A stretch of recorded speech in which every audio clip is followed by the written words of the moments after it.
Hello everyone, welcome to our channel all about BMS. So अभी हमारा आगे का टॉपिक क्या है। यहाँ तक हम लोगों ने क्या क्या पढ़ चुके हैं, षड पदार्थ तक पहुँच चुके हैं और अभी हमारा आयुर्वेद प्रयोजन करके टॉपिक है, उसके बारे में हम लोग देखने वाले हैं। अभी सबसे पहले इसमें क्या दिया हुआ है, श्लोक देखते हैं। अभी श्लोक देखते हैं। धातु साम्यम धातु साम्य मिहो उच्यते धातु साम्य क्रिया चोक्ता तंत्रास्यासे प्रयोजनम। अभी आयुर्वेद का प्रयोजन ही क्या है कि हमारे अभी आयुर्वेद का प्रयोजन ही क्या है कि जो हमारा धातु है उसको साम्य अवस्था में करके रखना। जो स्वस्थ व्यक्ति है उसको ही स्वस्थ ही रखना और जो व्याधि जिस व्यक्ति में निर्माण हुआ है उसको ठीक करना, ये आयुर्वेद का प्रयोजन है। तो ये श्लोक भी वही बता रहा है, कार्यम धातु साम्य, धातु को साम्य अवस्था में रखना और उसके बाद धातु साम्य क्रिया चोक्ता तंत्रास्या से प्रयोजन, और जिनका धातु जो है वो साम्य अवस्था में है वही उसको मेंटेन करना, इनका ये प्रयोजन है आयुर्वेद का।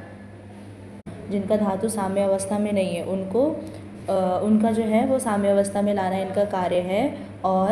और जो जिनका धातु साम्य अवस्था में है उनको अच्छे से रक्षण करना ही इनका मेन एम होता है। अभी सबसे पहले क्या, धातु में सब धातु आ जाएंगे, सब धातु अपने रस रक्त मांस मेद अस्थि मज्जा शुक्र, तो सबका संरक्षण करना। तो मेनली हम लोग किस चीज़ों पे फोकस करें कि अगर उसका धातु जो है वो साम्य अवस्था में रहेगा तो पूरी बॉडी जो है वो हेल्दी रहेगी। तो ये आयुर्वेद का प्रयोजन है। रोग के त्रिविध हेतु।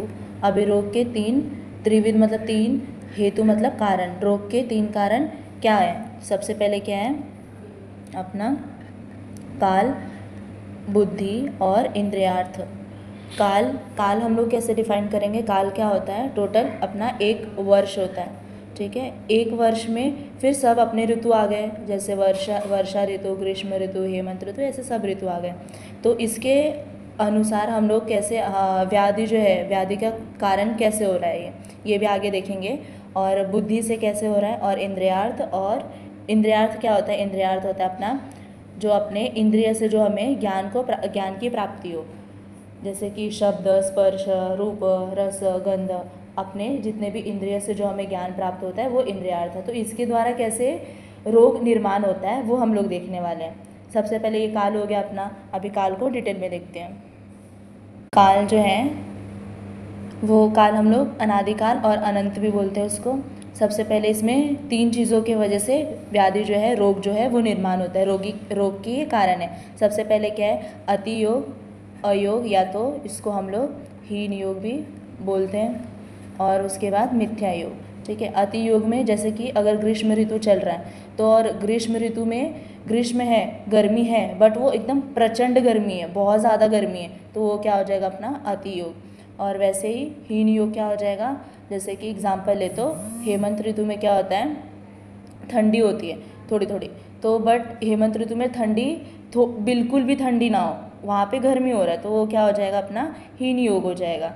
अगर हम लोग मिथ्या योग देखें तो मिथ्या योग में अगर एग्जाम्पल ले, मिथ्या योग क्या होता है? तो जैसे कि वर्षा ऋतु चल रहा है, वर्षा ऋतु में बारिश के जगह ग्रीष्म गर्मी हो रही है, तो ये क्या हो गया कि कुछ तो भी अलग हो रहा है, कुछ तो भी विचित्र हो रहा है, तो ये अपना मिथ्या योग में आ जाएगा। एक और टर्मिनोलॉजी क्या है कि प्रज्ञा पराध।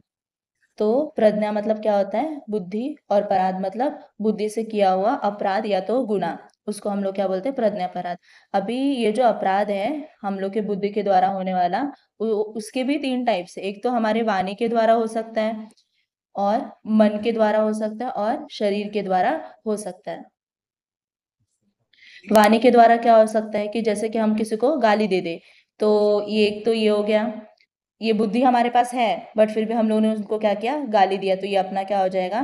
प्रज्ञापराध हो जाएगा। मन से किसी के प्रति हमारे मन में ईर्ष्या है, द्वेष है, इच्छा है, तो जेलसी है, तो ये सब अपना किस में आ जाएगा, मन का प्रज्ञापराध आ जाएगा। और शारीरिक जैसे कि व्यभिचार करना, ये सब किस में आ जाएगा, अपना शारीरिक में आ जाएगा, जो कि एक बुद्धि से किया हुआ अपराध है या तो गुनाह है।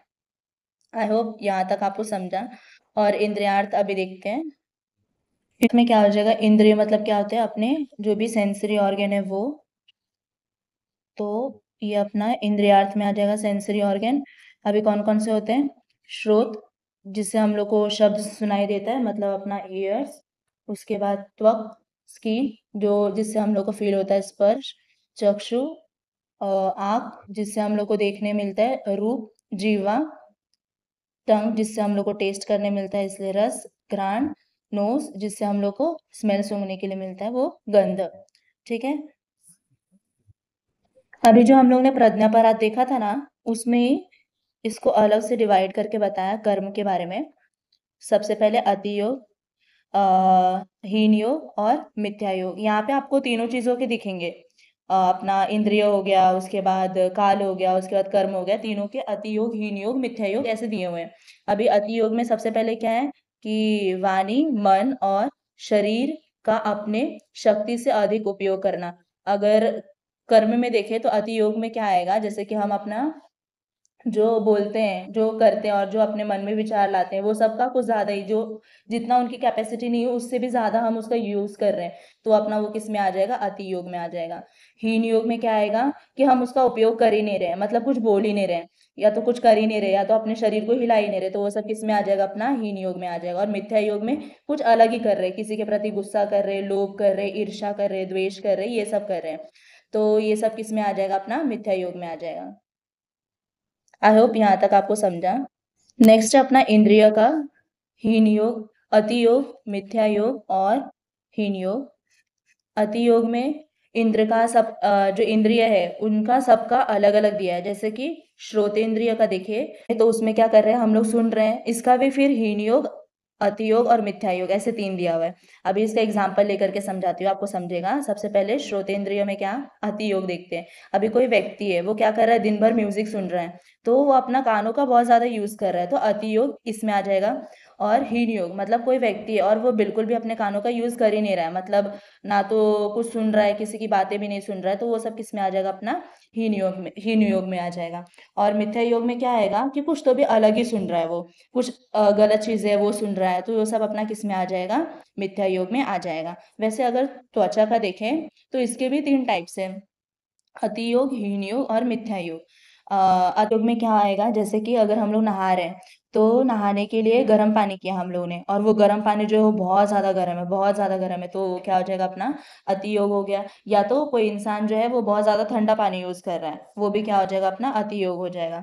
हीन योग में देखें तो वो जो व्यक्ति है वो सब चीजों का यूज ही नहीं कर रहा है, ना तो जल का यूज कर रहा है, ना तो अभ्यंग कर रहा है, ना तो कोई लेप लगा रहा है, ना तो कफ मेदहर जो रहता है लेप वो भी नहीं लगा रहा है, तो वो सब किस में आ जाएगा, अपना हीन योग में।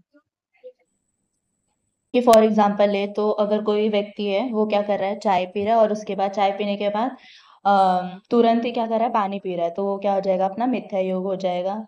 जैसे कि कोई खाना बना के निकल रहा है और फिर वो क्या कर रहा है, तुरंत ही नहा रहा है ठंडे पानी से, तो वो भी अपना किस में आ जाएगा, मिथ्या योग में आ जाएगा।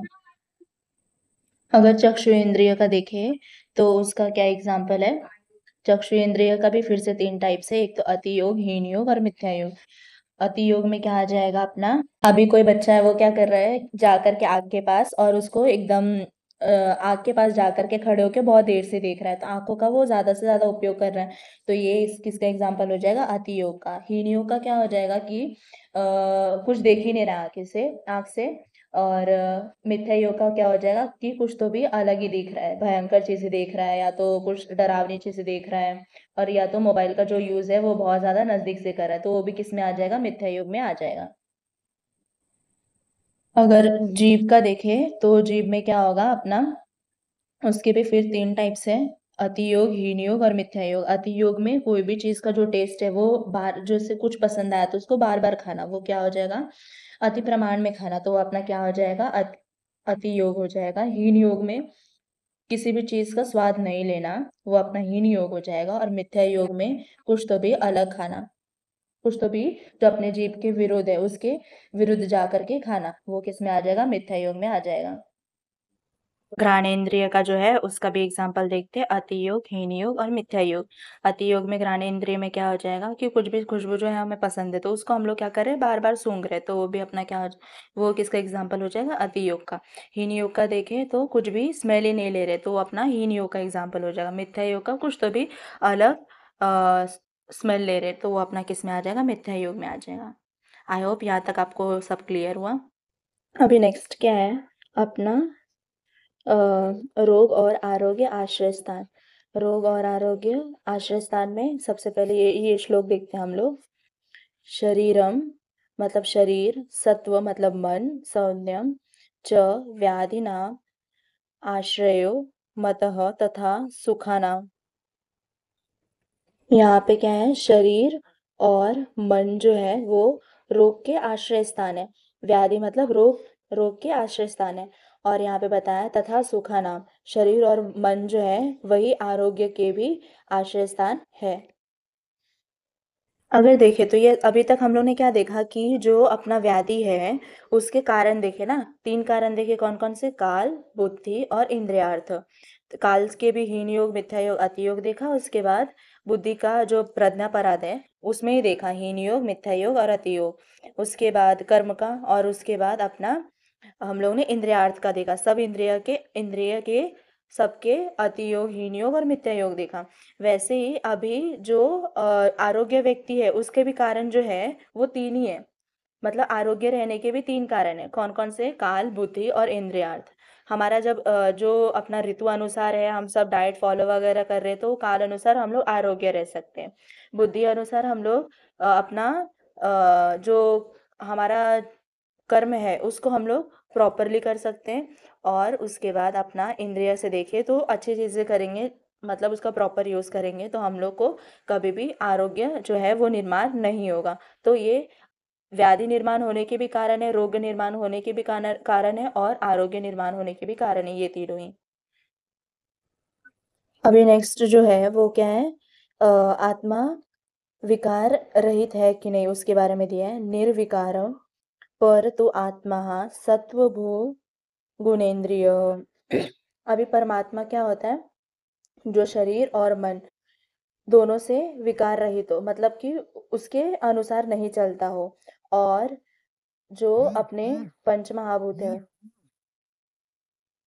और मन, और जो भी अपने पंच महाभूत के गुण है, शब्द स्पर्श रूप रस गंध और इंद्रिय, इनके संयुक्त नहीं हो तो, और संयुक्त नहीं हो मतलब उनसे मिलजुल करके नहीं रहा हो तो उसको हम लोग क्या बोलते हैं, परमात्मा बोलते हैं।